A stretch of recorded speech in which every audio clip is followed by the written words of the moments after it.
မိမကြီးတို့တော့ဒီမနေ့စာဟင်းကောင်းစားရတော့မယ် ဟုတ်ပါယောက်ျားရေ မိမကြီးဒီညရွာတောင်ပိုင်းမှာအကူဖားသွားရှာမယ်မိမ တတိထားသွားနော်ယောက်ျားအဆင်ပြေအောင်သွားပြီးတော့အမြန်ပြန်ခဲ့အောင်နော် ဖားလေးတွေအကောင်ကြီးတယ်မနေ့ဈေးထဲမှာသွားရောက်ဈေးကောင်းရလောက်ပါရဲ့လေ ဖားတွေအတော်လေးရနေပြီလား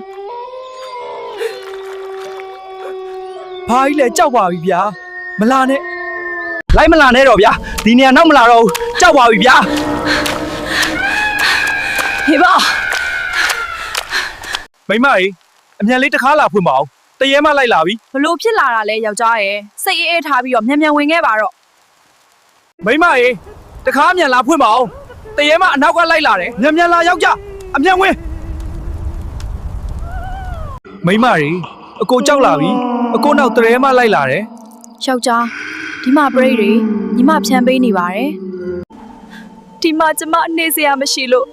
ညီမဘိုက်ထဲလုံဝင်စားဖြစ်နေခွင့်ပေးပါရှင် မိမကြီးအကိုအိမ်မက်ထဲမှာတရေမကညမပလိုက်ထဲနေခြင်းလို့တဲ့ ဒါဆိုညီမတို့ကလေးရတော့မယ်ထန်တဲ့အကို မိမကိုဝင်ရင်းလာပြီနော်ဖြည်းဖြည်းရှောက်နော် ဟုတ်ကဲ့ပါကိုကိုကျေးဇူးပါကိုကို